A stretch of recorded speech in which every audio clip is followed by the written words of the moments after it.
लेकिन एक सेकंड। नजरे अल्लाह न्याज़े हुसैन दवा फकीरा रहम अल्लाह। चौधरी तू किदे?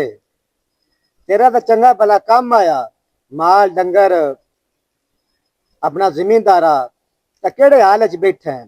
कुछ ना पूछो भाईजान, मैनू एक बंदा मिल गया सी। उस मैनू अस्सलाम वालेकुम चई साहब।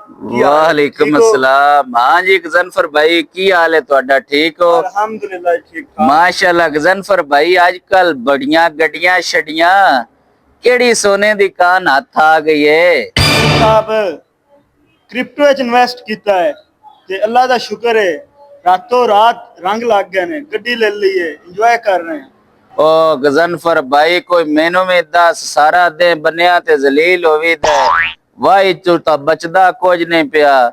ओ मैनू में दस क्रिप्टो की शय वे। चौधरी ये ऑनलाइन करेंसी हुंदी है, ये खरीदी दी है ते जिस टाइम ये उत्ते जांदी है